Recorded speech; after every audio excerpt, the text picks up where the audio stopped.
অন্ধকার কবরের মাঝে আপন কেউ তো নাই, দয়াল নবী দয়া করে, দয়াল নবী বুকে দিও ঠাই নবীজি। আল্লাহ আল্লাহ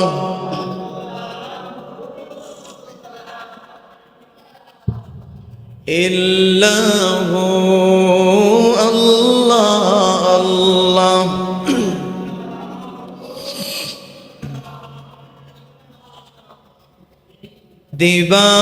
দিবানিশি মন রে আমার,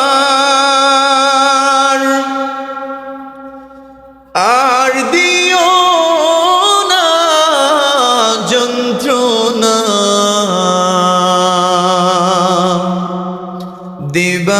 দিবানিশি মন রে আমার,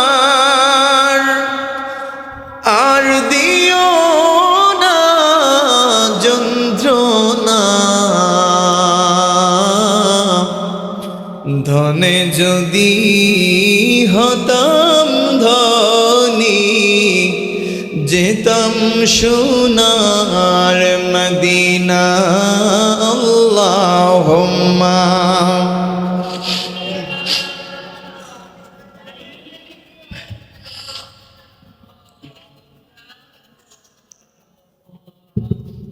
ওয়ালা আলি সাইয়্যিদিনা।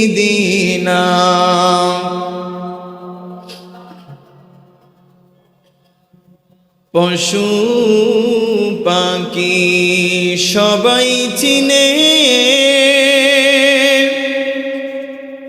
আমার দয়াল নবীকে, মানব কুলে জন্ম লইয়া চিনলাম না রে নবীকে। আল্লাহুম্মা সাল্লি আলা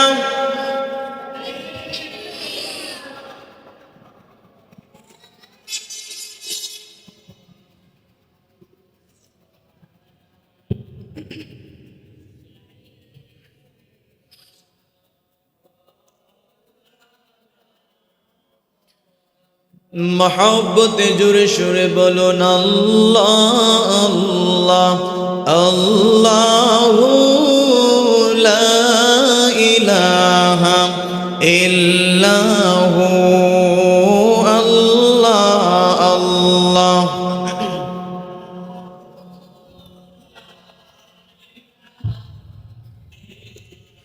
অন্ধকার কবরের মাঝে আপন কেউ তো নাই, ঠিক কিনা বলেন? অন্ধকার কবরে আমরা যখন চলে যাই তখন কি আমাদের সঙ্গে আমাদের মা যায়, আমাদের বাবা যান, আমাদের সন্তান সন্ততি স্ত্রী পুত্র আত্মীয় স্বজন ভাই বন্ধু কেউ কি আমাদের সঙ্গী হয়ে কবরে যায়? সেই কবরের সঙ্গী হয়ে যায় কি কি? আপনার নেকা আমলগুলা সঙ্গী হয়, আর আপনার কবরের সঙ্গী হবেন আকা মৌলা তাজদারে মদিনা সরকারে কায়নাত নূরে মুজাসসাম নূরুন আলা নূর সাইয়্যিদুনা মুহাম্মদুর রাসূলুল্লাহ সাল্লাল্লাহু আলাইহি ওয়াসাল্লাম। সুবহানাল্লাহ বলেন, মুহাব্বতে বলবেন। অন্ধকার কবরের মাঝে আপন কেউ তো নাই, দয়াল নবী দয়া করে, দয়াল নবী বুকে দিও ঠাই নবীজি। আল্লাহ আল্লাহ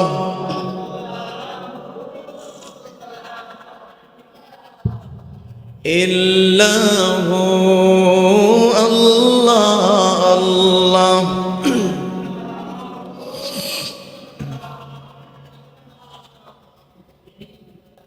কাউসারের মালিক আপনি, কুরআনে প্রচার। কাউসারের মালিক আপনি, কুরআনে প্রচার। রোজ হাসরে পিলাইবেন, রোজ হাসরে হাউজে কাউসার নবীজি। আল্লাহ আল্লাহ আল্লাহু লা ইলাহা ও আল্লাহ আল্লাহ। মুহতারাম হাজিরিনে কেরাম, পবিত্র কোরআনে পাকের মধ্যে সুদখোরের 5টি শাস্তি এবং পরিণতির কথা বর্ণিত আছে। আমি ক্রমান্বয়ে আপনাদের খিদমতে সেই 5টি আয়াত তুলে ধরবো ইনশাআল্লাহ।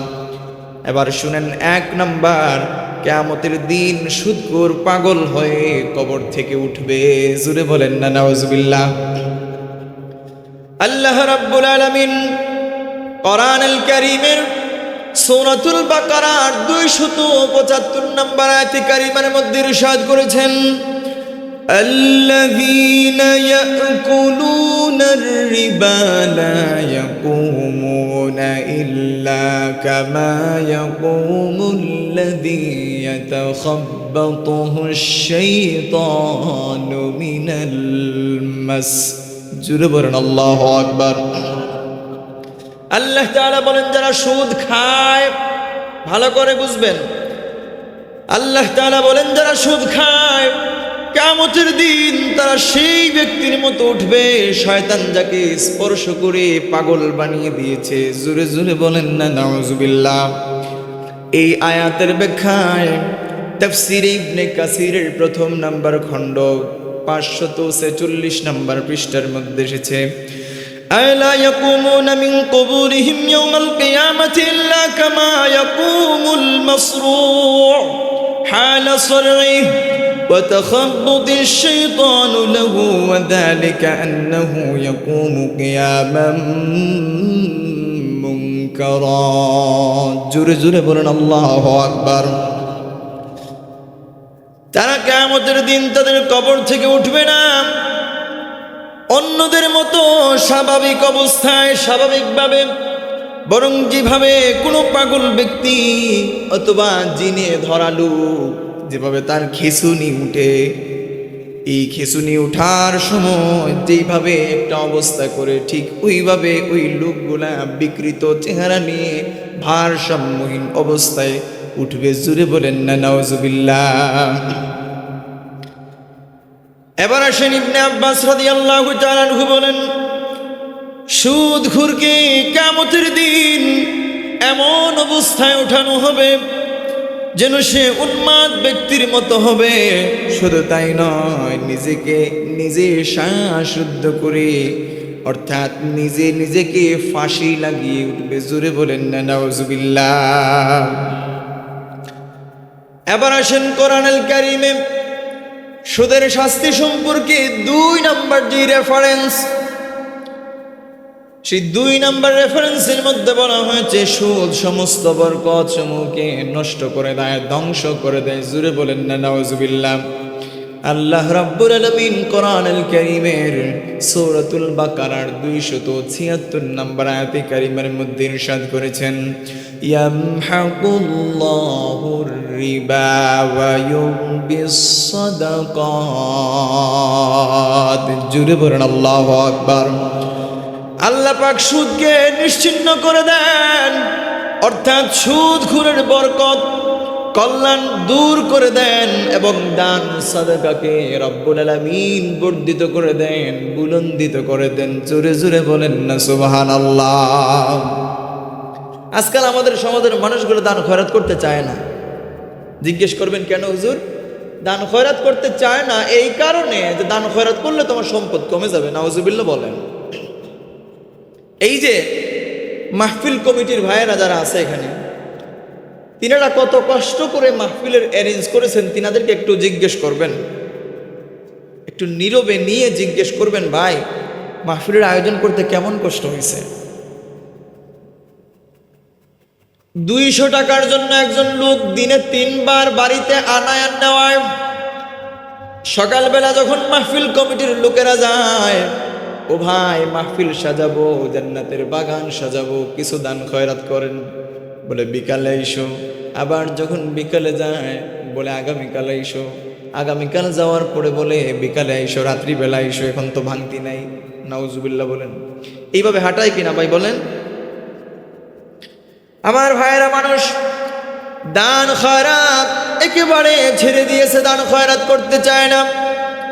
দান খয়রাত করে না এই কারণে, যদি দান খয়রাত আমি করি তাইলে তো আমার সম্পদগুলা কমে যাবে। আচ্ছা বলেন তো ভাইয়েরা, দান খয়রাত করলে সম্পদ কমে না বাড়ে? তাহলে ছোট্ট একটা ঘটনা শুনুন। যেহেতু উক্ত আয়াতের মধ্যে সুদের সঙ্গে দানের কথা এসেছে, তাইলে একটা ছোট্ট একটা ঘটনা আপনাদের খিদমতে বলি। কিতাব থেকে বলছি বাবা, কোনো কিচ্ছা কাহিনী নয়। আল্লাহর হাবিবের কন্যা, জান্নাতি রমণীদের সরদারিনী হযরত ফাতিমাতুজ জহরা রাদিয়াল্লাহু তাআলা আনহা, সুবহানাল্লাহ বলেন। আল্লাহর হাবিবের কন্যা 3 দিন উপাস, কোনো খাবার তিনি ভক্ষণ করেন নাই। হযরত ইমাম হাসান হুসাইন রাদিয়াল্লাহু তাআলা আনহু তিনারাও ক্ষুধার যন্ত্রণায় কাতরাচ্ছেন। এবার হযরত ফাতিমা হযরত আলী কাররামাল্লাহু ওয়াজহা তিনার কাছে বললেন, প্রাণের স্বামী, আমার চাদরটা বাজারে নিয়ে বিক্রি করি, যে টাকা পান সেখান থেকে কিছু খাদ্যদ্রব্য আমাদের জন্য নিয়ে আইসেন। সুবহানাল্লাহ বলেন। এবার আল্লাহর নবীর জামাতা হযরত আলী রাদিয়াল্লাহু তাআলা আনহু তিনি বাজারের মধ্যে গেলেন। বাজারে যাওয়ার পরে ফাতিমাতুজ জহরা রাদিয়াল্লাহু তাআলা আনহার চাদরটা 6 দিরহাম বিক্রি করে দিলেন। এবার সেই 6 দিরহাম বিক্রি করে দিয়ে যখন খাবার নিয়ে বাড়ির দিকে রওনা হলেন, অতিমধ্যে এক ভিক্ষুক ফকির মিসকিন লোক হাত বাড়াইল আর বলল, আমি বড় অসহায়, আমি বড় দরিদ্র লোক, খিদের যন্ত্রণায় অনেক কষ্ট পাচ্ছি। এবার হযরত আলী রাদিয়াল্লাহু তাআলা আনহু সবগুলা খাদ্যদ্রব্য তিনাকে দান করে দিলেন। জোরে জোরে বলেন না সুবহানাল্লাহ। ভালো করে বুঝবেন, চাদরটা কয় দিরহাম বিক্রি করলেন? 6 দিরহাম। আর 6 দিরহাম বিক্রি করে সেই 6 দিরহামটাই কি আল্লাহর রাস্তায় দান করে দিলেন। আপনি আমি কি এটা করতাম? বলতাম কি জান বাঁচানো ফরজ, বলতাম না ভাই? কই, তারা তো বলেন নাই কথা, তিনারা তো কথা বলেন নাই যে জান বাঁচানো ফরজ। এই 6 দিরহাম আল্লাহর রাস্তায় দান করে দিলেন।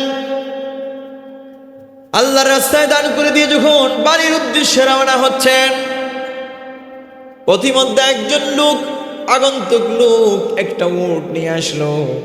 এসে বলতেছে, আপনি এই উটটা কিনবেন নি? আলী বলেন, আমি যে উটটা কিনবো আমার কাছে তো কোনো টাকা পয়সাও নাই, কিচ্ছু নাই, একটা দিরহামও নাই, তাইলে কিভাবে কিনবো? ওই আগন্তুক লোক বলেন, আপনি যদি কিনেন তাইলে আমাকে নগদ টাকা দিতে হবে না, আপনি 100 দিরহাম দাম ধরে আমার কাছ থেকে উটটা কিনেন, আর যত বেশি আপনি বিক্রি করতে পারবেন সবগুলা আপনার। জোরে বলেন না সুবহানাল্লাহ। এবার নবীজির জামাতা হযরত আলী রাদিয়াল্লাহু তাআলা আনহু তিনি প্রস্তাবে রাজি হয়ে গেলেন। তিনি ক্রয় করে ফেললেন। উটটি ক্রয় করে ফেলার পরে তিনি উটটা নিয়ে বাজারের দিকে যাচ্ছেন। এমন সময় আরেকজন আগন্তুক লোক এসে বলে, আপনার উটটা তো এত সুন্দর, এমন সুন্দর উট আমার জীবনে আমি আর দ্বিতীয়টা দেখি নাই। আপনার উটটা কি আমার কাছে বিক্রি করবেন নাকি? এবার আলী বলেন, উটটা তো বিক্রি করার জন্যই নিয়ে এসেছি। এবার ওই লোকটা বলে, উটের দাম কত? আলী বলেন, আমি উটের 1 টাকাও দাম বলবো না, আপনি সুন্দর একটা দাম বলে নিয়ে যান। এবার সেই আগন্তুক লোক বললেন, আমি 160 দিরহাম দাম দিয়ে উটটা ক্রয় করতে চাই। এবার আলী বলেন, আমি আপনার সাথে দাম দর করব না, আপনি উটটা নিয়ে যান। এবার 160 দিরহাম তেনাকে দান করলেন। জোরে বলেন না সুবহানাল্লাহ। 160 দিরহাম দিয়ে তিনি উটটা ক্রয় করে নিয়ে চলে গেলেন।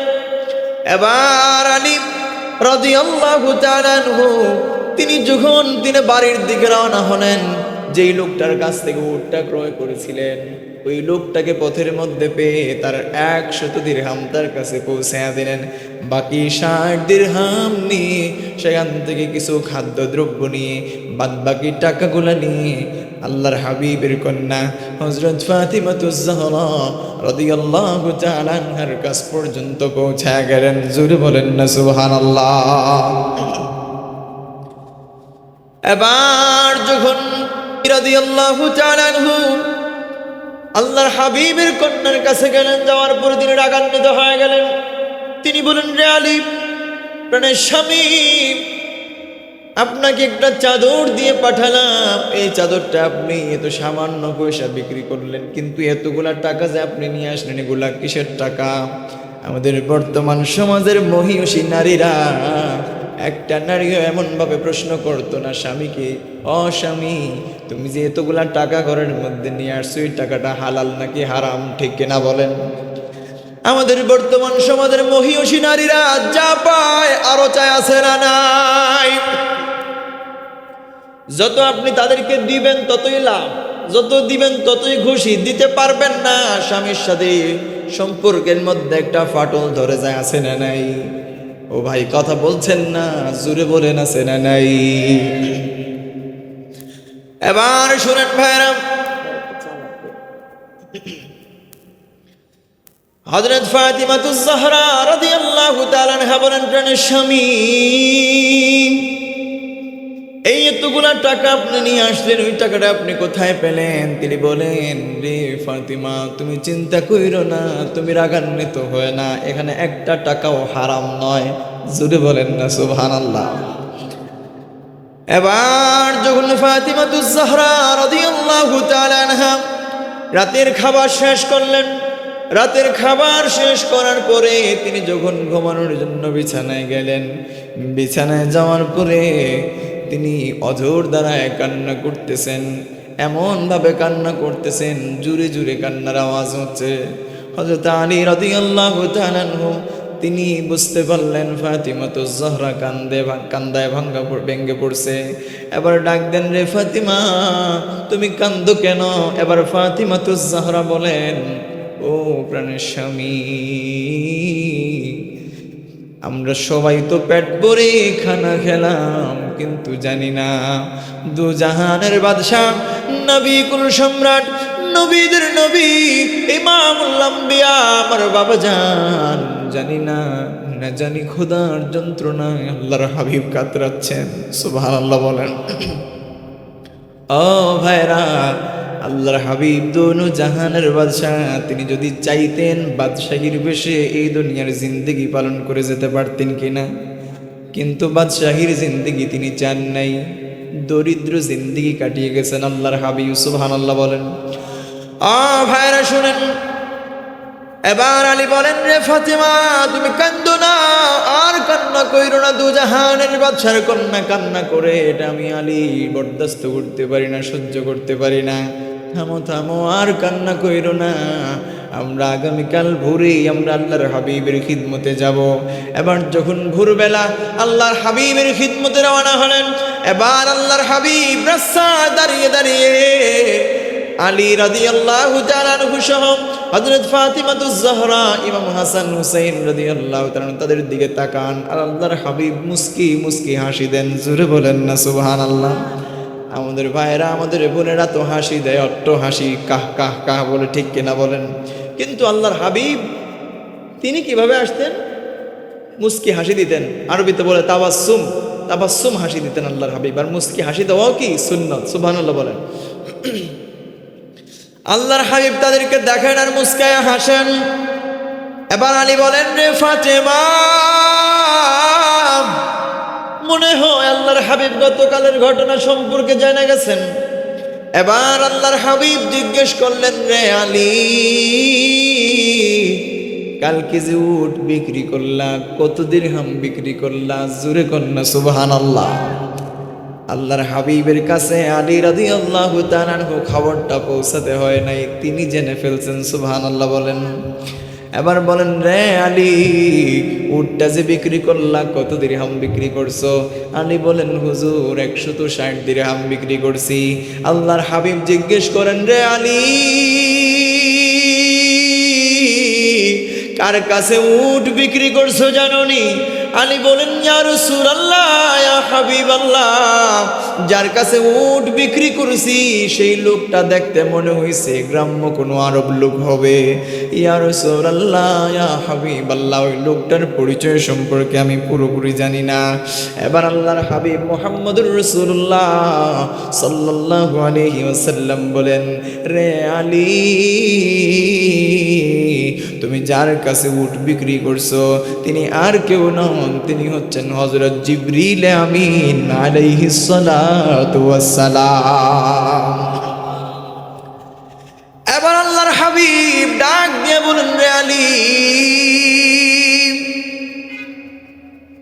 যার কাছ থেকে উট তুমি ক্রয় করছো ওই লোকটা হচ্ছেন জিবরিল আমিন, আর যার কাছে তুমি উটটা বিক্রি করছো তিনাকে চিনোনি? আলী বলেন, ইয়া রাসূলুল্লাহ, ইয়া হাবিবাল্লাহ, দেখতে তো মনে হইছে গ্রাম্য কোনো আরব লোক হবে, গ্রাম্য কোনো লোক হবে। আল্লাহর হাবিব বলেন, না রে আলী, তিনি গ্রাম্য কোনো আরব লোক নন, বরং তিনি হচ্ছেন যিনি তোমার কাছ থেকে উটটা ক্রয় করছেন, তিনি হচ্ছেন হযরত মিকাইল আলাইহিস সালাতু ওয়াস সালাম। এবার শুনেন ভাইরা, আল্লাহর হাবিব জিজ্ঞেস করেন, রে আলী, তুমি যে উটটা বিক্রি করলা সেই উটটা কি চিনোনি? আল্লাহর নবীর জামাতা হযরত আলী রাদিয়াল্লাহু তাআলা আনহু বলেন, ইয়া রাসূলুল্লাহ, ইয়া হাবিবাল্লাহ, নবীজি গো, সেই উটটাকে আমি চিনি না, কিন্তু উটটার চেহারার দিকে তাকানোর পরে অনেক মায়া জমছে আমার। আল্লাহর হাবিব বলেন, রে আলী, তাইলে শুনে রাখো, এই উটটা যেমন তেমন কোন উট নয়, এটা এমন একটি উট যে উটের মধ্যে সাওয়ার হয়ে দুই জাহানের কামলিওয়ালা নবীজি মুহাম্মদুর রাসূলুল্লাহ সাল্লাল্লাহু আলাইহি ওয়াসাল্লামের কন্যা জান্নাতি রমণীদের সরদারিনী হযরত ফাতিমাতুজ জাহরা রাদিয়াল্লাহু তাআলা আনহা ওই উটের উপরে সাওয়ার হয়ে দৌড়ায়া দৌড়ায়া আল্লাহর তৈরি জান্নাতে পৌঁছাবে। এবার আলী কান্দেন, কান্নায় ভেঙে পড়লেন আর বলেন, ইয়া রাসূলুল্লাহ, ইয়া হাবিবাল্লাহ, নবীজি গো, যদি আমি আলী জানতে পারতাম এটা এমন একটা উট, খোদার কসম করে বলি গো নবীজি, আমি সেই উটের লাগামটা ছাড়তাম না। আওয়াজ দিয়ে বলেন না সুবহানাল্লাহ। আমি সেই উটের লাগামটা ছাড়তাম না। আল্লাহর নবী জামাতা হযরত আলী রাদিয়াল্লাহু তাআলা আনহু এই বলে তিনি অঝোর দ্বারায় কান্না করতেছেন। হযরত ফাতিমাতুজ জাহরা রাদিয়াল্লাহু তাআলা আনহা তিনি ডেকে বলেন, প্রাণের স্বামী, ও স্বামী, আপনি কান্দেন কেন? আল্লাহর কসম করে আমি ওয়াদা করি গো স্বামী, আমি যদি জান্নাতে যাই আপনি আলীকে ছাড়া জান্নাতে যাব না। আরেকটু জোরে বলেন না সুবহানাল্লাহ। আলী রাদিয়াল্লাহু তাআলা আনহু বলেন, রে ফাতিমা, আমিও তোমার সাথে কমিটমেন্ট করলাম, প্রমিস করলাম, ওয়াদা করলাম, আমি আলীও যদি জান্নাতে যাই তুমি ফাতিমাকে ছাড়া জান্নাতে যাব না। আওয়াজ দিয়ে বলেন না সুবহানাল্লাহ। এই এত লম্বা একটা ঘটনা বললাম কিসের জন্য জানেন? এই যে এখানে বলছিলাম আমি, ইয়ামহাকুল্লাহুর রিবা ওয়া ইউরবিস সাদাকা, যে সাদাকা করলে, দান খয়রাত করলে আল্লাহ সেগুলোকে বর্ধিত করে দেন। আমাদের সমাজের মানুষগুলো তো এটা বুঝতে চায় না ভাই। সপ্তাহে একদিন জুমার দিন মসজিদে যায়, যাওয়ার পরে ওই লোকগুলো দেখবেন একেবারে ছেঁড়া যেই টাকা, দোকানদারও সেটা গ্রহণ করে না, ওই টাকাটা মসজিদে দেয়। আছে না নেই হুজুর? আছে না নেই? মসজিদের বাক্স খুললে দেখা যায়। তো কেন ভাই? আল্লাহ কি আমাদেরকে এত গরিব বানাইছেন? আমরা তো চায়ের দোকানে বসলে মুহূর্তের ভেতরে 100-150 টাকা এমনি এমনি চলে যায়। তাহলে আল্লাহর ঘরে কি আমরা সাধ্যমতো দান খয়রাত করতে পারি না? এইভাবে ইলমের মজলিসের আলোচনা বা আয়োজন যারা করে তাদেরকে আমরা সাহায্য সহযোগিতা করতে পারি না? করবো তো ইনশাল্লাহ, ইনশাল্লাহ। এবার আসেন আমার ভাইয়ের, আমি আমার মূল আলোচনায় ফিরে যাই। 3 নম্বর এভিডেন্স হচ্ছে সুদ খাওয়া আল্লাহ এবং তার রাসূল সাল্লাল্লাহু আলাইহি ওয়াসাল্লামের সাথে যুদ্ধ ঘোষণার শামিল। জোরে বলেন না নাউজুবিল্লাহ। এটি এক জঘন্য ঘোষণা, যা অন্য কোনো গুনাহের ক্ষেত্রে প্রযোজ্য নয়। আরও তো অনেক গুনাহ আছে, কিন্তু অন্যান্য গুনাহের ক্ষেত্রে এমন কড়াকড়ি নির্দেশ দেওয়া হয় নাই। যারা সুদ খায় তারা কেমন যেন আল্লাহ এবং তার রাসূল সাল্লাল্লাহু আলাইহি ওয়াসাল্লামের সাথে যুদ্ধের ঘোষণা করলো। নাউজুবিল্লাহ বলেন। আল্লাহ আল্লাহর রাসূলের সঙ্গে যুদ্ধের ঘোষণা করে এমন কোন মুসলমান, এমন কোন মুমিন পার পাবে নাকি ভাই?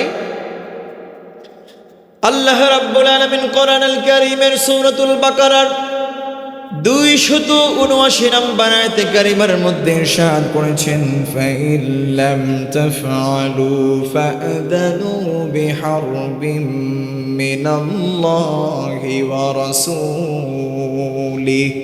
জোরে বলেন আল্লাহু আকবার। আল্লাহ তাআলা বলেন, যদি তোমরা সুদ পরিহার না করো তাহলে আল্লাহ এবং তার রাসূলের পক্ষ থেকে যুদ্ধের ঘোষণা শুনে নাও। জোরে জোরে বলেন নাউজুবিল্লাহ। তারপরও দেখবেন একদল সুদখোর ভাইরা সুদ ছাড়তে চায় না। এখন কিছু কিছু মুরব্বিয়ানে কেরাম বাবারা আমাদেরকে বলেন যে হুজুর, এখন আপনারা হুজুররা তো দাওয়াত খাওয়ার জন্য পাগল। বিশেষ করে ইমাম সাহেব যারা, তাদেরকে এমন কথা মানুষ বলে। কেউ ঢঙ্গে বলে, আবার কেউ রঙ্গে বলে, ঠিক কিনা? যে আগেকার যুগে যত আলেম ওলামারা ছিলেন তারা কোনো সুদখোরের ঘরে খানা খেতেন না, সুদখোর মরলে জানাজায়ও যেতেন না, ঠিক কিনা? নাকি ভুল বলতেছি বাবা? সুদখোর মারা গেলে জানাজায় যাওয়া যাবে না। আগেকার আলেম ওলামারা এমনটা করতেন। সুদখোরের ঘরে দাওয়াতে যাওয়া যাবে না, সুদখোরের মেয়ের বিয়েতেও যাওয়া যাবে না, ছেলের বিয়েতেও যাওয়া যাবে না। তো এখন ইমাম সাহেবরা বাধ্য হয়ে সুদখোরের ঘরেও দাওয়াত খেতে হয়, ঘুষখোরের ঘরে দাওয়াত খেতে হয়, জেনাখোরের ঘরেও দাওয়াত খেতে হয়, ঠিক কিনা বলেন? নাকি রাগ করতেছেন? এখন বলবেন যে কেন দাওয়াত খেতে হয়? কারণ ইমাম সাহেব বেচারা অসহায় মানুষ, একটা মসজিদে ইমামতি করে যা কিছু হাদিয়া পায় সেই হাদিয়া দিয়ে তার সংসার চলে। ওই ইমাম সাহেব যদি সুদখোরের ঘরে খাবার খেতে যায় না, তাহলে এখান থেকে মারাত্মক ধরনের একটা ফিতনা সৃষ্টি হবে, এলাকা জুড়ে একটা ফিতনা সৃষ্টি হবে, এলাকার মধ্যে একটা দাঙ্গা হাঙ্গামা লেগে যাবে। এ তো লাগলোই, সাথে সাথে ইমামের চাকরিটাও কি ফি আমানিল্লাহ চলে গেল। আচ্ছা বলেন তো ভাইরা, আমি বিনয়ের সাথে আপনাদের কাছে জানতে চাইব, এলাকার মধ্যে যদি মিনিমাম 50টা ঘর থাকে, তাহলে 50 ঘরের লোক তো আর সুদখোর না। কথা বললেন আমার সাথে? 50 ঘরের লোক কি সুদখোর না? সুদখোর সর্বোচ্চ 5 থেকে 10, সর্বোচ্চ ধরলাম 10 ঘরের লোক সুদ খায়, আর বাদ বাকি 40 ঘর তো ভালো আছে। এই 40 ঘর মিলে আপনারা একটা ওয়াদা করেন, একটা কমিটমেন্ট করেন যে আমাদের ইমাম সাহেব যিনি হবেন, ইমাম সাহেব সুদখোরের ঘরে খাবার খেতে যাবেন না, ইমাম সাহেব সুদখোরের ঘরে দাওয়াতে যাবেন না, ইমাম সাহেব সুদখোরের জানাজায় যাবেন না, ইমাম সাহেব সুদখোরের জানাজা পড়াতে পারবেন না। এই 40 ঘর মিলে যদি এই ধরনের একটা আইন প্রয়োগ করে, তাইলে কি ইমাম সাহেবেরও আর কোনো ভয় থাকে? আমার কথাগুলো কি বুঝতেছেন আপনারা? কথা কি খারাপ বললাম? এটা তো কেউ করে না। মসজিদের সভাপতিও এসে বলে, হুজুর গতকালকে বিকালে শুনলাম আপনি সুদখোরের ঘরে দাওয়াত খাইছেন। সুদখোরের ঘরে দাওয়াত দিছে, আমাকে দাওয়াত তো যাইতে তো হবে, যদি না যাই তাহলে তো একটা ফিতনা চলে আসবে, এলাকার মধ্যে একটা কি একটা অশান্তি বিরাজ করবে, ঝামেলা তৈরি হবে। তার চাইতে ফিতনা এড়ানোটাই কি ভালো না? এখন এই 40 ঘরের যে লোক, এই 40 ঘরের বাইরা যদি একত্রিত হয়ে একটা আইন করে, একটা কানুন করে যে আমাদের ইমাম সুদকুরের ঘরে দাওয়াতে যাবেন না, সুদকুরের মেয়ের বিয়ে পড়াতে পারবেন না, ছেলের বিয়ে পড়াতে পারবেন না, সুদকুরের জানাজায় যেতে পারবেন না, তাইলেই তো হয় ব্যাস। কিন্তু এটা করবে না কেউ, এটা না করে ইমাম সাহেবকে ফোর্স করতে আসে। নাউজুবিল্লাহ বলেন। নিজের বগলে শুটকির পুতলা রেখে আরেকজনের বগলে শুটকির গন্ধ খুঁজতে যায়, আছে না নাই? এটা করা যাবে নি ভাই? আল্লাহ আমাদেরকে হেদায়েত করে, বলি আমিন। এবার আসেন আমার ভাইয়েরা, সুদের শাস্তি সম্পর্কে কোরআনুল কারীমের 4 নাম্বার এভিডেন্স, কোরআনুল কারীমের মধ্যে ইরশাদ হয়েছে, আল্লাহ তাআলা বলেন, ইয়া আইয়ুহাল্লাযীনা আমানুত্তাকুল্লাহ। জোরে বলেন আল্লাহু আকবার। আল্লাহ তাআলা বলেন, ইয়া আইয়ুহাল্লাযীনা আমানু, হে ঈমানদারগণ, ইত্তাকুল্লাহ, তোমরা আমি আল্লাহকে ভয় করো। আমরা তো আল্লাহকে ভয় করি না, আমরা ভয় করি সুদখোর বেচারাকে, কারণ তার তো টাকা আছে, পয়সা আছে, ধন আছে, দৌলত আছে, লাঠিও আছে। জোরে কোন ঠিক কিনা? এজন্যই তো বাদ বাকি 40 ঘর কথা কয় না, কথা বুঝেন নাই? সুদখোরের ধন আছে, দৌলত আছে, টাকা আছে, পয়সা আছে, লাঠিও আছে, সব কিছু ঠিকঠাক আছে, এজন্যই তুই বাদ বাকি 40 ঘর কথা কইতে চায় না, ঠিক কিনা বলেন? যদি এটা না থাকতো তাইলে তো বাদ বাকি সবাই কথা বলার কথা। এবার দেখেন আল্লাহ তাআলা বলেন, ওয়াযারু মা বাকিয়া মিনার রিবা ইন কুনতুম মুমিনিন। আল্লাহ তাআলা বলেন, ইয়া আইয়ুহাল্লাযীনা আমানুত্তাকুল্লাহা ওয়াযারু মা বাকিয়া মিনার রিবা ইন কুনতুম মুমিনিন। হে ঈমানদারগণ, তোমরা আল্লাহ তাআলাকে ভয় করে চলো এবং সুদী কারবার পরিত্যাগ করো যদি তোমরা মুমিন হয়ে থাকো। আমরা সবাই মুসলমান, কয়জন মুমিন মুসলমান আছে চিন্তা করার দরকার আছে না নাই? বর্তমান সমাজে মুসলমানের অভাব নাই, শুধু মুসলমানের ঘরে জন্ম নিলেই ভাই মুসলমান হওয়া যায় না, আপনাকে মুমিন মুসলমান হওয়ার প্রয়োজন আছে না নাই? আল্লাহ তাআলা কি বললেন? তোমরা কি করো? তোমরা সুদী কারবার পরিত্যাগ করো যদি তোমরা মুমিন হয়ে থাকো। তাইলে এই আয়াত থেকে আমরা একটা জিনিস অ্যাটলিস্ট বুঝতে পারছি যে যারা আল্লাহর মুমিন বান্দা তারা কখনো সুদী কারবারের সাথে জড়িত থাকতে পারে না। কথা বুঝেন নাই? যারা আল্লাহর মুমিন বান্দা তারা কি সুদী কারবারের সাথে জড়িত থাকতে পারে? আমার ভাইরা শুনেন, এবার আসেন কোরআনুল কারীম থেকে সুদের পরিণাম সম্পর্কে, সুদের পরিণতি সম্পর্কে 5 নাম্বার এভিডেন্স কি? 5 নাম্বার এভিডেন্স সম্পর্কে, যারা সুদ খায় তারা জানে সুদ খাওয়া হারাম, কিন্তু জেনে শুনে বুঝে সুদী কারবারের সাথে জড়ায়, তাদের ঠিকানা আল্লাহর তৈরি জাহান্নাম ছাড়ার কোথাও হবে না। তারা সেই জাহান্নামে থাকবে সর্বদা। এই সম্পর্কে আল্লাহ রাব্বুল আলামিন পবিত্র কোরআনুল কারীমের মধ্যে ইরশাদ করেছেন, ওয়ামান আদা ফাউলাইকা আসহাবুন নারি হুম ফিহা খালিদুন। জোরে বলেন আল্লাহু আকবার। আল্লাহ তাআলা বলেন, যারা পুনরায় সুদের দিকে ফিরে যাবে তারা জাহান্নামবাসী হবে, সেখানে তারা সর্বদা থাকবে, সর্বদা অবস্থান করবে। নাউজুবিল্লাহ বলেন। আমার ভাইয়েরা, এই 5টি শাস্তি এবং ভয়াবহ কথা পবিত্র কোরআনুল কারীমের মধ্যে সুস্পষ্টভাবে বর্ণিত হয়েছে। এবার আসেন আমরা হাদিসে কারিমা থেকে সুদের ভয়াবহ শাস্তি এবং পরিণতি সম্পর্কে জানবো। এতক্ষণ আমরা কোথা থেকে জানছি? কথা বলেন না। এই যে আয়াতগুলো বললাম সেগুলো কিসের আয়াত? কোরআনের আয়াত। আমি কোরআনের আয়াতের নাম্বার দিয়ে সূরার নাম আর আয়াতের নাম্বার নিয়ে নিয়ে বলেছি যাতে আপনাদের খুঁজে বের করতে সহজ হয়। আবার আসেন ভাইয়েরা, মানুষকে সহায়তা করা, কর্জা প্রদান করা, ঋণ আদায়ের সময় বাড়িয়ে সুযোগ দেওয়ার অসংখ্য অগণিত ফজিলত সহিহ হাদিসে বর্ণিত আছে। যারা মানুষকে দুনিয়াতে সাহায্য সহযোগিতা করবে, আল্লাহ রাব্বুল আলামিন তাকে দুনিয়া এবং আখিরাতে তাকেও সাহায্য সহযোগিতা করবেন।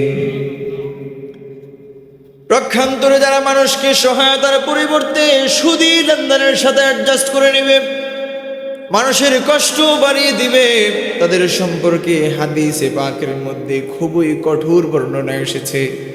আপনাদের খিদমতে কয়েকটি ভয়াবহ শাস্তির কথা উল্লেখ করবো ইনশাআল্লাহ।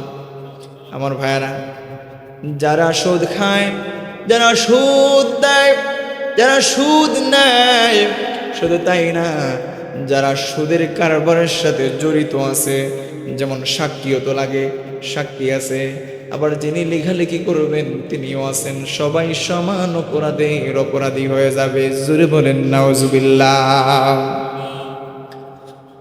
সুদ এমন একটি জঘন্যতম গুনাহ যাতে 4 প্রকার ব্যক্তি ফেঁসে যাবে। যে 4 প্রকার ব্যক্তির কথা বললাম, এবার আসেন আমার ভাইয়েরা, সুদী ব্যক্তি নিজেই পাপিষ্ঠ নয়, বরং তার এই পাপের সাথে আরো 3 প্রকারের মানুষ জড়িয়ে পড়ে। সহিহ মুসলিমের 3985 নম্বর হাদিসের বর্ণনা এসেছে। عن جابر رضي الله تعالى عنه قال لعن رسول الله صلى الله عليه وسلم آكل الربا وموكله وكاتبه وشاهديه وقادهم سواء। আওয়াজ দিয়ে বলেন আল্লাহু আকবার। হযরত জাবির রাদিয়াল্লাহু তাআলা আনহু থেকে বর্ণিত, তিনি বলেন, আল্লাহর হাবিব নবী কুল সম্রাট নূর নবী মুহাম্মদুর রাসূলুল্লাহ সাল্লাল্লাহু আলাইহি ওয়াসাল্লাম লানত করেছেন সুদখোরের উপর, সুদদাতার উপর, এর লেখকের উপর, তার সাক্ষী 2 জনের উপর, এবং বলেছেন এরা সবাই সমান, এরা সবাই সমান অপরাধের অপরাধী। নাউজুবিল্লাহ বলেন। আজকে আমাদের সমাজে এনজিও সংস্থাগুলোর কি অভাব নাই? কোনো কিছু করতে হলে, যেমন ছোটোখাটো একটা টং দোকান বসাবেন, যাইয়া কি করতে হবে? আগে লোন আনতে হবে। এই যে লোনের টাকা আপনি নিয়ে আসলেন, এটা কি হালাল? কথা কন না ভাই। আজকে সমাজের 80% ব্যবসায়ীরা এই এনজিও সংস্থার সুদের সাথে জড়িত আছে না নাই? আজকে সবাই বলে হুজুর একটা মুসিবতে পড়ছি, দোয়া করাই, দোয়া তো কবুল হয় না। হুজুর মুসিবতে পড়ছি, বড় খতম পড়াইলাম, তাও তো দোয়া কবুল হয় না, মুসিবত থেকে উদ্ধার হলাম না। হুজুর মুসিবতে পড়ছি, কোরআন শরীফ খতম দেওয়াইলাম, কাম তো হয় না। কাম হবে কিভাবে ভাই? আপনার শরীরের রক্তগুলাও তো হারাম, ঠিক কিনা বলেন? শরীরের রক্তগুলাও তো হারাম, শরীরের গোশতগুলাও হারাম, আপনার পা থেকে মাথা পর্যন্ত যে পোশাক লাগাই আছেন সেই পোশাকগুলাও হারাম, সন্তানকে খাইয়েছেন সেটাও হারাম, বিবিকে খাওয়াচ্ছেন সেটাও হারাম, মা বাবাকে খাওয়াচ্ছেন সেটাও হারাম, ভাই বিরাদরকে খাওয়াচ্ছেন সেটাও হারাম। আপনার দোয়া কবুল হবে কিভাবে? দোয়া কবুলিয়তের কিছু শর্ত আছে। সেখানে একটা শর্ত হচ্ছে আপনার খাদ্য হালাল হতে হবে। যদি আপনার খাদ্য হালাল না হয়, তাইলে আপনি এখন থেকে নিয়ে কিয়ামত পর্যন্ত যদি দোয়া করেন ভাই, কাম হবে না। ঠিক কিনা বলেন? খারাপ লাগতেছে আপনাদের? কষ্ট হচ্ছে ভাইরা? রাগ করতেছেন কেউ? হক কথা তো বলতে হবে ভাই, আর আপনাদেরকেও জানতে হবে। এখন কিছু আম পাবলিক আছেন যিনারা মাদ্রাসায় পড়াশোনা করেন নাই, স্কুল কলেজ ইউনিভার্সিটিতে পড়েছেন, তো তিনারা বলেন কি যে আমরা তো জানি না, এই হিসাবে আমাদের মাফ। ভালো করে বুঝবেন, আমরা তো জানি না, এই হিসাবে আল্লাহ আমাদেরকে মাফ করবেন। আর হুজুরদেরকে বলেন আপনাদের মধ্যে তো 73 গুঁড়ো হবে, 72 গুঁড়ো যাবে জাহান্নামে, 1 গুঁড়ো যাবে জান্নাতে। ও ভাই, আপনি এটা পাইলেন কই? এই দলিল আপনি কই পাইলেন যে হুজুরদের মধ্যে 73 গুঁড়ো হবে? হাসি পায় না ভাই? সব উম্মত মিলে আল্লাহর হাবিবের সমস্ত উম্মতদের মধ্যে 73টি দল হবে, সেখান থেকে একটি দল যাবে জান্নাতে, আর বাদ বাকি 72টা যাবে কোথায়? জাহান্নামে। তাইলে আপনি কি এমনি ফাঁক ফুকট হয়ে বের হয়ে যাবেন জান্নাতে? আমার ভাইরা শুনেন, এই যে যে মানুষ বলে দোয়া করে দোয়া কবুল হয় না, কেন দোয়া কবুল হয় না? কারণ আমাদের সমাজের কিছু ভাইরা জুয়ার সাথেও জড়িত আছে না নাই? এখন তো জুয়ার আবার সুন্দর একটা ব্যবস্থা করে দিছে কিছু কুলাঙ্গারেরা এই মোবাইলে অ্যাপসের মাধ্যমে, নাউজুবিল্লাহ বলেন, এই মোবাইলের মাধ্যমে বিশেষ করে যুবকরা, আরো আছে শ্রমিক ভাইয়েরা যারা, আবার অধিকাংশ মোটর ডিপার্টমেন্টের ভাইয়েরা আছে এই কাজের সাথে জড়িত। কেমনে? কারণ স্ট্যান্ডের মধ্যে বসে আছে, টিপ নাই, কথা বুঝেন নাই?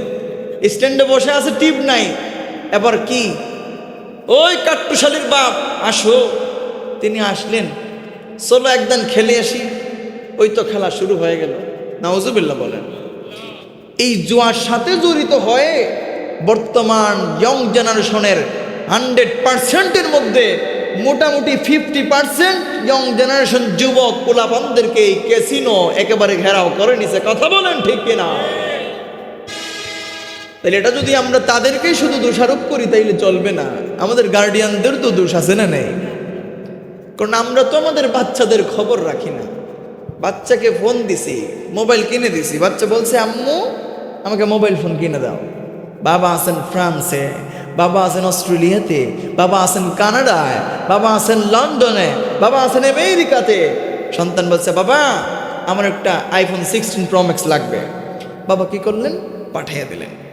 সন্তানের শখ পূরণ করতে হবে না? এই তো পাঠিয়ে দিলেন। তো সন্তান তো ফোন দিয়ে কত জাতের কারবার যে সে করতেছে একমাত্র সেই ভালো জানে, ঠিক কিনা? কিন্তু মা বাবা ভাই বোন আত্মীয় স্বজন একটা দিন তো জিজ্ঞেস করলো না, দেখি তোমার মোবাইলটা আমার কাছে দাও তো। আমার একটা ছোট্ট ভাই আছে, দুইটা ছোট্ট ভাই আছে, একটা অনার্সে পড়ে আর আরেকটা ক্লাস 10-এ পড়ে। তো ক্লাস 10-এ যে পড়ে তার সাথে কমিউনিকেশন রাখার জন্য মাঝে মধ্যে আম্মুর ফোনে কল দিলে বন্ধ পাওয়া যায়, তো তার সাথে যোগাযোগ করতে হয়। তাকে একটা ফোন কিনে দিলাম। তো সেই ফোনের মধ্যে শুধু যোগাযোগ করার জন্য, সে আর কিচ্ছুই পারে না, বুঝেও না। কিছুদিন পরে পরে হঠাৎ করে আকস্মিকভাবে দেখি তোমার মোবাইলটা দাও তো। মোবাইলটা হাতে নিয়ে আসলাম, এসে মোবাইলের লক খুলে দাও। লক খুলে দিল। এবার তার মোবাইলের একেবারে কলিজা, তারপরে কিডনি, তারপরে কি লিভার যা ছিল সবগুলো একেবারে তছনছ করি, দেখি কিছু পাওয়া যায় কিনা। কারণ তাকে শাসন করার দায়িত্ব তো আমার, বাবার পরে আমার দায়িত্ব না, বড় ভাইয়ের দায়িত্ব না? দেখা যায় না। আলহামদুলিল্লাহ এখনো পর্যন্ত আল্লাহ ভালো রাখছে, আলহামদুলিল্লাহ বলেন। এইভাবে আমাদের প্রত্যেক গার্ডিয়ানের উচিত হচ্ছে আমাদের সন্তানদের মোবাইল মাঝে মধ্যে সার্চ করা। তাদেরকে ফোর্স করবেন, দেখি তুমি মোবাইলে কি করো, মেসেঞ্জারে কার কার সাথে চ্যাটিং করো। এখন দেখবেন আপনার সন্তান বসে আছে অথবা আপনার সাথে বসে কথা বলতেছে, আর দুমদুম ঠাস ঠাস নোটিফিকেশন আসতেছে, মেসেঞ্জারে মেসেজ আসতেছে। মা জিজ্ঞেস করলেন, ও বাবা ওই যে শব্দ করে এটা কিসের শব্দ? বললেন না মা অ্যালার্ম বাজতেছে। নাউজুবিল্লাহ কর, কি বাজতেছে? অ্যালার্ম বাজতেছে। মা তো আর ওই জিনিসগুলো কি বুঝে? যদি বুঝতো তাইলে ওই মেয়েটা আরেক পোলার সাথে প্রেম করে বাড়ি থেকে পালিয়ে যাওয়ার মতো সুযোগ পেত না। আজকে আমরা গার্ডিয়ানরা সচেতন নয়। গার্ডিয়ানরা যদি সচেতন হয়ে যায়, সমাজের একটা সন্তানও খারাপ রাস্তায় যাওয়ার সুযোগ পাবে না। একটা কথা মনে রাখবেন বাবা, সন্তানটাকে যদি বদখুর বানিয়ে এই দুনিয়ার থেকে যান, কবরে যাইয়াও আপনি শাস্তি পাবেন, আরাম পাবেন না। আর সন্তানকে যদি নেককার সন্তান বানিয়ে দুনিয়া ছেড়ে আপনি যেতে পারেন, আপনার মৃত্যুর পরে সদকাতুন জারিয়াতুন, সদকায়ে জারিয়া হিসেবে আপনার সন্তানের আমল নামা থেকে আপনার সন্তান আপনার জন্য দোয়া করবে, মুনাজাত করবে, কোরআন শরীফের তেলাওয়াত করবে, দান দক্ষিণা করবে, কবর জিয়ারত করবে। এই সমস্ত সওয়াবগুলো আপনার আমল নামায় পৌঁছাবে কিনা? সুবহানাল্লাহ বলবেন না? তাইলে নেককার সন্তান দুনিয়ায় রেখে যাওয়ার দরকার আছে না নাই? এবার আসেন আমার ভাইয়েরা, বলি বর্তমানে যারা ব্যাংকে চাকরি করেন, নিজেরা সুদের কারবার না করলে ও সুদি কারবারের লেখালেখি আছে না নাই? কিন্তু এই লোকগুলাকে একদিন বলে দেখবেন, ও ভাই আপনি তো ব্যাংকের মধ্যে বিজনেস করেন, কিন্তু সেখানে তো সুদ আছে, ব্যাংকও নাই। আজকাল আমাদের সমাজের মধ্যে দেখবেন কত আল্লাহ মাফ করুক ভাই, এদের সমালোচনা করতেও চাই না। একদল ছদ্মবেশী মোল্লারা, মৌলবীরা ওই এনজিও সংস্থার সাথে জড়িত আছে না নাই? ন্যাশনাল লাইফ ইন্স্যুরেন্স কোম্পানি, এই ইন্স্যুরেন্স কোম্পানি, সেই ইন্স্যুরেন্স কোম্পানি, এই ইন্স্যুরেন্স কোম্পানিতে তিনি নিজে অ্যাকাউন্ট করছে, তাকে প্রলোভন দেখাইছে, তুমি যদি আরো 10টা অ্যাকাউন্ট করাই দিতে পারো তাইলে তোমার প্রমোশন হয়ে যাবে, তোমাকে কক্সবাজারে হানিমুন করতে নিয়ে যাবে। নাউজুবিল্লাহ খান। এই তো তার মনের মধ্যে একটা প্রলোভন চলে আসছে। সেই মোল্লাটাও কি করলো? আরো 10 জনকে না ওই পাপের ভাগিদার করলো।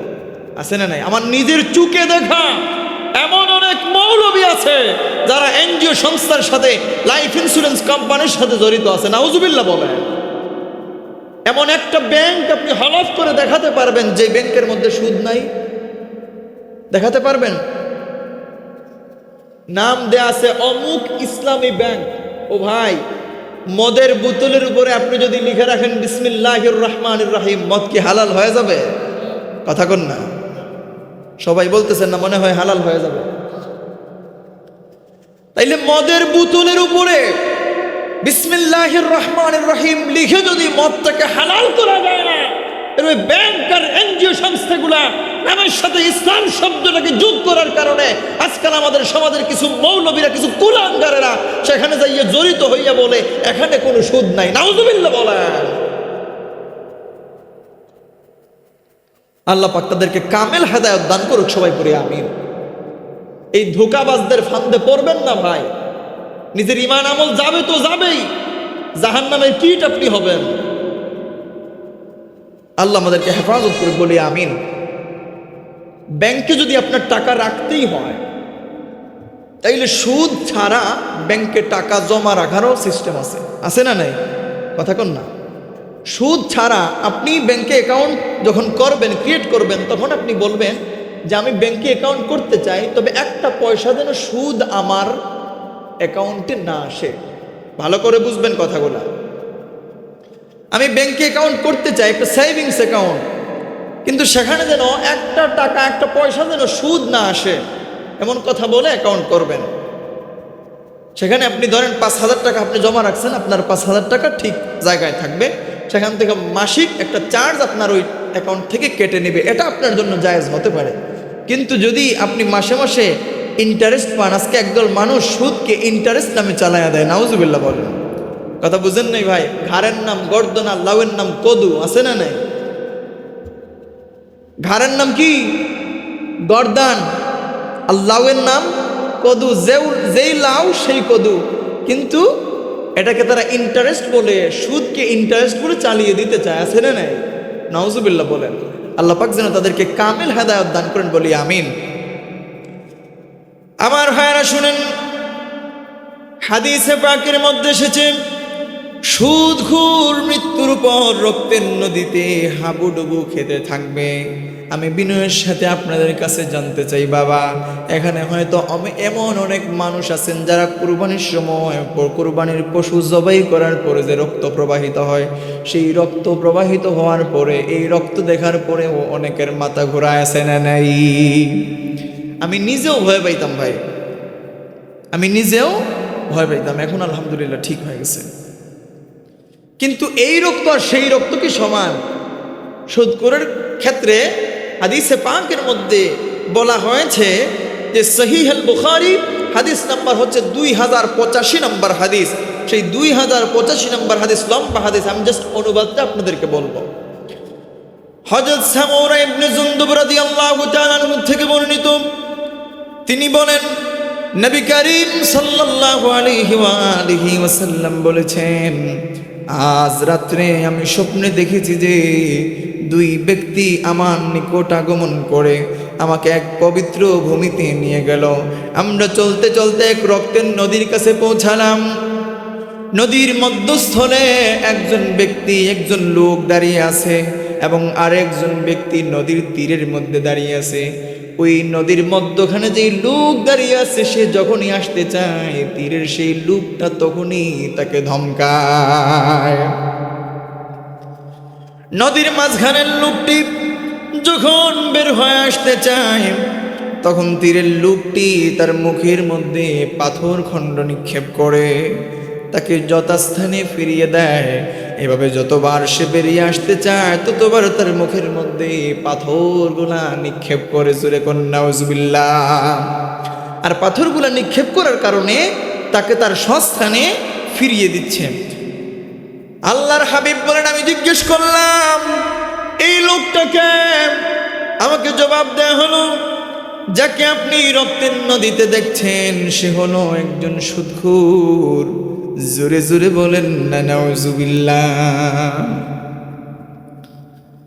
তাইলে আমরা বুঝতে পারলাম যে সুদখোররা রক্তের নদীতে হাবুডুবু খাবে, আর যখনই ওই মধ্যখান থেকে কিনারায় আসতে চাইবে তখন কিনারা থেকে ওই তীর থেকে আরেকজন লোক পাথর খণ্ড তার দিকে নিক্ষেপ করবে, আবার তাকে স্বস্থানে ফিরিয়ে দিবে, সেখান থেকে আসার কোনো সুযোগ নাই।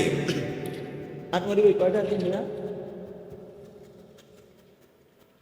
উনি কয়টায় আসবেন? তাইলে এত লম্বা হয়েছে, 11:30 লেট করেন না ভাই, নিয়ে আসেন 11:30টায়। আমার ভাইরা শুনেন, সুদখোরের 3 নম্বর শাস্তি সম্পর্কে হাদিসে পাকের মধ্যে এসেছে। সুনান ইবনে মাজার হাদিস নাম্বার হচ্ছে 2273 নম্বর হাদিস। হযরত আবু হুরায়রা রাদিয়াল্লাহু তাআলা আনহু থেকে বর্ণিত, তিনি বলেন, আল্লাহর হাবিব মুহাম্মদুর রাসূলুল্লাহ সাল্লাল্লাহু আলাইহি ওয়াসাল্লাম বলেছেন, মিরাজের রাত্রে আমাকে একদল লোকের কাছে নিয়ে আসা হলো। তাদের পেট ছিল ঘরের মতো বিশাল, এত বড় বিশাল, তার মধ্যে সাপ ভর্তি ছিল, সমস্ত পেটের ভেতরে সাপ ভর্তি ছিল, যা বাইরে থেকে দেখা যায়, অনুভব করা যায়। নাউজুবিল্লাহ বলেন। আল্লাহর হাবিব বলেন, আমি জিজ্ঞেস করলাম, রে জিবরাইল, এরা কারা? জিবরিল আমিন আলাইহিস সালাতু ওয়াস সালাম জবাব দিয়ে দিলেন, ইয়া রাসূলুল্লাহ, হে হাবিবাল্লাহ, নবীজি গো, এরা আর কেউ নয়, এরা হচ্ছে সুদখোর। জোরে বলেন না নাউজুবিল্লাহ। এবার আসেন আমার ভাইয়েরা, সুদের 4 নম্বর শাস্তি সম্পর্কে হাদিসে কারিমার মধ্যে এসেছে, 1 দিরহাম সুদ খাওয়া 36 বার আপন মায়ের সাথে জিনা করার সমান। নাউজুবিল্লাহ বলেন।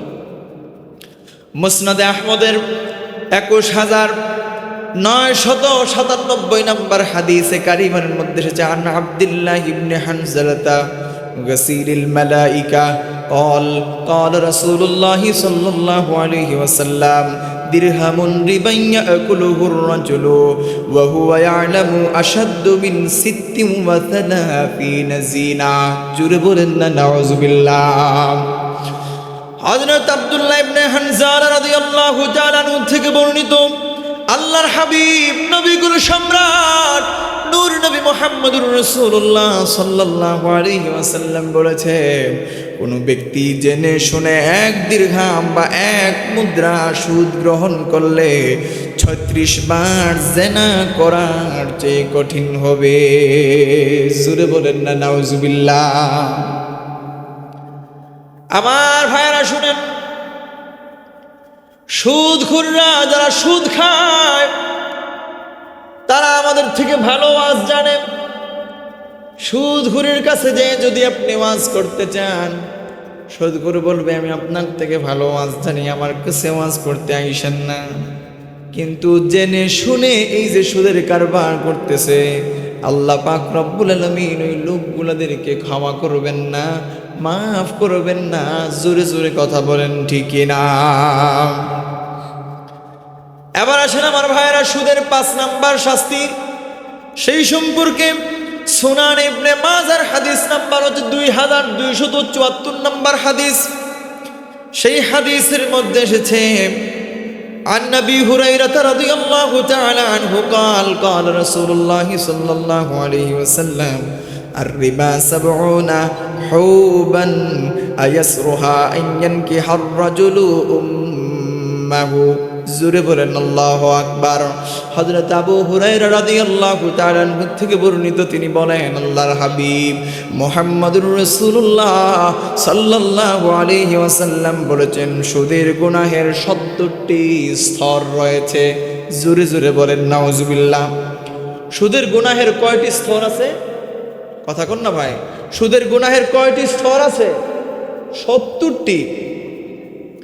তার মধ্যে সবচেয়ে ক্ষুদ্র যে স্তর, সব থেকে ছোট যে স্তর, সেটা হলো আপন মায়ের সাথে জিনা করার সমান। জোরে জোরে বলেন না নাউজুবিল্লাহ। কিয়ামতের পূর্বে সুদের ব্যাপকতা অনেক বৃদ্ধি পাবে। আজকে বৃদ্ধি পাচ্ছে কিনা একটু মিলিয়ে দেখেন না ভাই। একজন মানুষ একটা সিএনজি কিনবে, কিভাবে কিনে?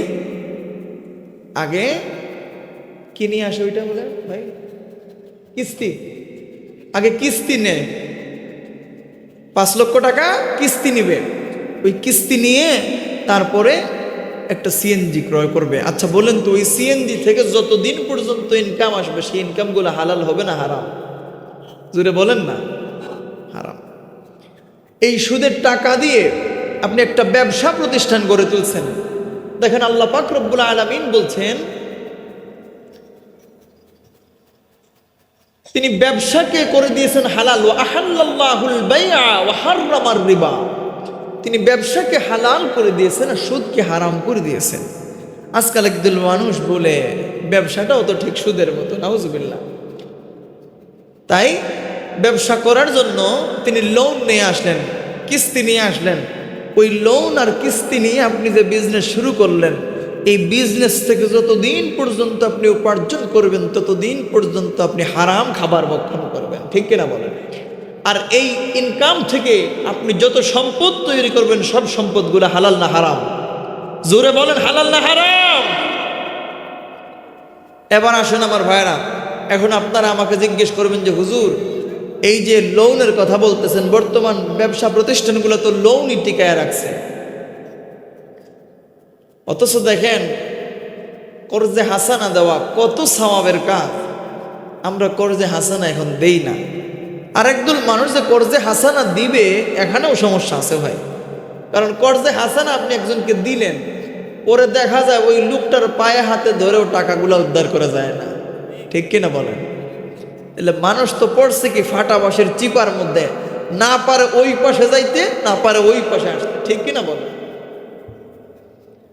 এই জন্য বিশ্বস্ত মানুষের সাথে আপনার কমিটমেন্ট বজায় রেখে আপনি যদি কারবার করতে পারেন। যেমন আমার কাছে কোনো এক ভাই দাঁড় চেয়েছেন যে হুজুর আমাকে 1 লক্ষ টাকা দেন, আমি তার সাথে কমিটমেন্ট করব, ভাই 1 লক্ষ টাকা আপনাকে দিব, ঠিক আছে, কিন্তু কত তারিখে আপনি দিবেন, কোন মাসের কত তারিখে দিবেন, এটা আমার সাথে কমিটমেন্ট করেন। ওই কমিটমেন্ট অনুযায়ী ওই লোকটা যদি আমার টাকা দিয়ে দেয়, তাইলে আবার যখন ওই লোকটা আরও টাকা চাইবে, আমি তাকে দিতে বাধ্য, ঠিক কিনা? আমাদের মানুষগুলো তো এই কাজগুলো করতে চায় না ভাই। এই কাজগুলো করে না। যদি একবার নিয়ে নিতে পারে আপনার কাছ থেকে টাকা 1 লাখ, তাইলে তার আর ঠ্যাঙ্গেল লাগাল কে পায়, ঠিক কিনা? তখন এমন একটা বিহেভ সে আপনার সাথে করবে, এমন একটা ব্যবহার আপনার সাথে করবে, মনে হবে সে আপনার কাছে টাকা পায়, সে আপনাকে টাকা ধার দিছে, এমন অবস্থা হবে। এবার আসেন আমার ভাইরা, সুদঘুরের সম্পদের যে সম্পদগুলা সুদের মাধ্যমে তৈরি করে, সেই সম্পদগুলা কি থাকে নাকি ধ্বংস হয়ে যায়, নষ্ট হয়ে যায়, ধ্বংস হয়ে যায়? সেই সম্পর্কে সুনান ইবনে মাজার 2279 নম্বর হাদিসের বর্ণনা এসেছে। হযরত আব্দুল্লাহ ইবনে মাসউদ রাদিয়াল্লাহু তাআলা থেকে বর্ণিত, নবী করিম সাল্লাল্লাহু আলাইহি ওয়াসাল্লাম বলেন, যে ব্যক্তি সুদের দ্বারা সম্পদ বাড়িয়েছে, পরিণামে তার সম্পদগুলা হ্রাসপ্রাপ্ত হবেই হবে। এই কথাটা কে বলছেন? আল্লাহর হাবিব মুহাম্মদুর রাসূলুল্লাহ সাল্লাল্লাহু আলাইহি সাল্লাম। আর আল্লাহর হাবিব তিনার জীবন দশায় কখনো কোনোদিন মিথ্যে কথা বলেন না। আল্লাহর হাবিবের উপাধি ছিল রাহমাতুল লিল আলামিন। আল্লাহর হাবিব ছিলেন বিশ্বাসী, সুবহানাল্লাহ বলেন। এবার আসেন আমার ভাইয়েরা, আমাদের বর্তমান সমাজে সুদ এমন ব্যাপকভাবে ছড়িয়ে পড়েছে, এর থেকে মুক্ত থাকা বড় কঠিন হয়ে পড়েছে। লক্ষ্য করলে দেখা যায় আমাদের অবস্থা এমন হয়ে দাঁড়িয়েছে যে সুদের সাথে আমরা সরাসরি না জড়ালেও পরোক্ষভাবে সুদ থেকে আমরা কেউ মুক্ত নই। আর ঠিক এই ভবিষ্যৎবাণীটাই আজ থেকে প্রায় ১৫০০ বছর পূর্বে আল্লাহর হাবিব আকা মাওলা তাজদারে মদিনা সরকারে কায়নাত নূরে মুজাসসাম নূরুন আলা নূর সাইয়্যিদুনা মুহাম্মদুর রাসূলুল্লাহ সাল্লাল্লাহু আলাইহি সাল্লাম এই ভবিষ্যৎবাণীটাই করে গিয়েছেন, সুবহানাল্লাহ বলেন।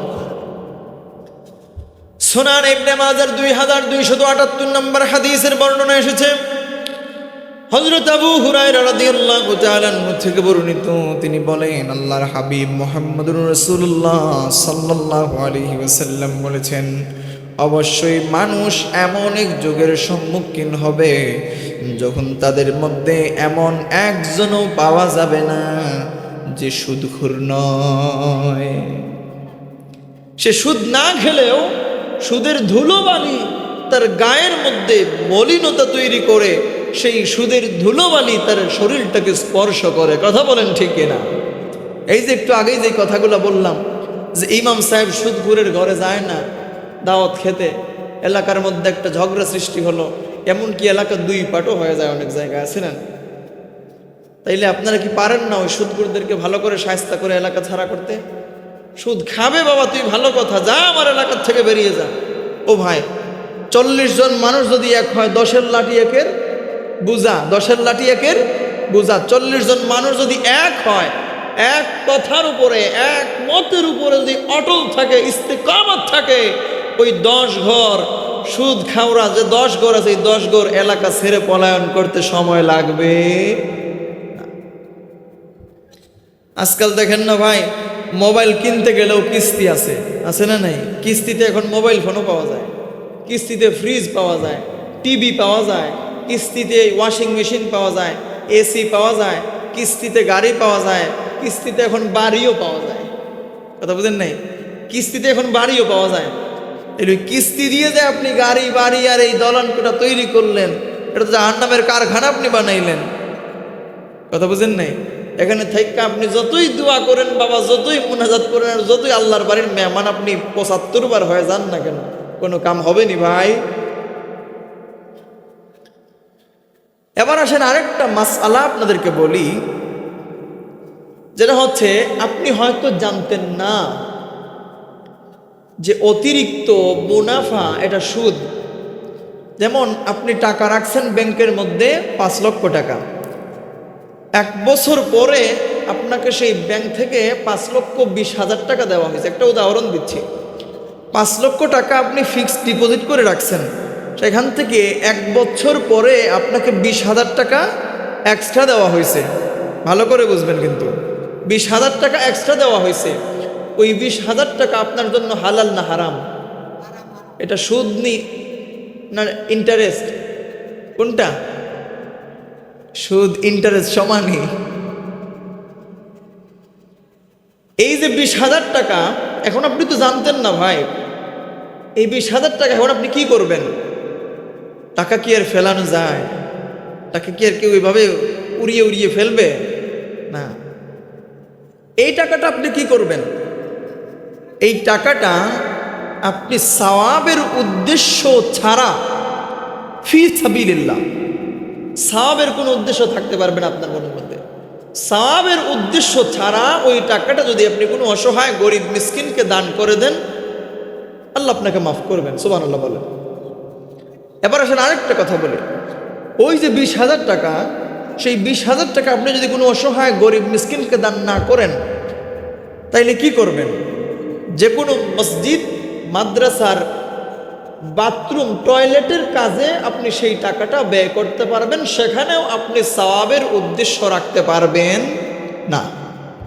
সওয়াবের উদ্দেশ্য রাখা যাবে না, সওয়াবের উদ্দেশ্য ছাড়া আপনি সেখানে দান করে দিতে পারবেন।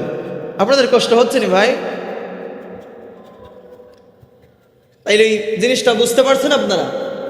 সেখান থেকে যদি আপনি মনে করেন যে এতদিন আমার টাকাটা সেখানে, তারা আমার টাকা দিয়ে ব্যবসা করছে, আর ব্যবসাটা তো, সুদটা তো ঠিক ব্যবসার মতোই, নাউজুবিল্লাহ, সুদটা তো ঠিক ব্যবসার মতোই, নাউজুবিল্লাহ। আপনি বললেন যে আমার 5 লক্ষ টাকা দিয়ে তারা 1 বছর ব্যবসা করছে, তাইলে তো ঠিকই আছে, আমি 20 লক্ষ টাকার মালিক আমি। আচ্ছা বলেন তো, সেখানে কি আপনার কোনো ধরনের কোনো পরিশ্রম আছে? কথা কন না। ব্যবসা করতে হলে তো পরিশ্রমের প্রয়োজন আছে। যেমন আপনি গাড়ির ব্যবসা করেন না, আপনি একটা গাড়ি কিনছেন 5 লক্ষ টাকা দিয়ে, 5 লক্ষ টাকা দিয়ে একটা গাড়ি কেনার পরে ওই গাড়িটাকে ভালো করে কাজ টাজ করিয়ে একেবারে ভালো করে ওয়াশ টাশ করিয়ে একেবারে ফিটিং করে ফেলছেন। এবার যদি আপনি গাড়ি 7 লক্ষ টাকা বিক্রি করেন, 6 লক্ষ টাকা বিক্রি করেন, ভালো, এটা তো ব্যবসা, ঠিক কিনা বলেন?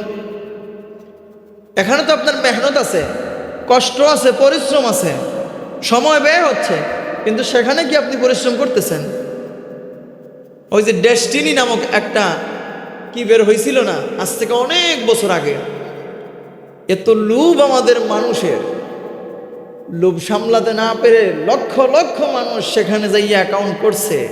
তারপরে যখন তাদের অ্যাকাউন্টটা ভরপুর হয়ে গেছে, বেশি পরিমাণ টাকার মালিক যখন তারা হয়ে গেছে, তখন ফুটটুস। আজ পর্যন্ত কি ফিরে আসছে? ও ভাই, যে টাকাটা দিলেন, টাকাটা কি পরিশ্রম করে কামান নাই? এইভাবে কিছুদিন পরে পরে এক একটার এই যে আত্মপ্রকাশ পায়, সাধারণ সরল মানুষদেরকে ধোঁকা দিয়ে লক্ষ লক্ষ কোটি কোটি টাকা কামাই করে চলে যায়।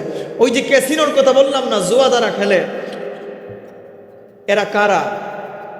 এদের অধিকাংশ যারা এদেরকে মেনটেন করে, এই ক্যাসিনোর যে অ্যাপসটা যারা মেনটেন করে, অধিকাংশ তারা হচ্ছে আপনার ইন্ডিয়ান লোক অথবা ইউরোপের বিভিন্ন দেশের লোক।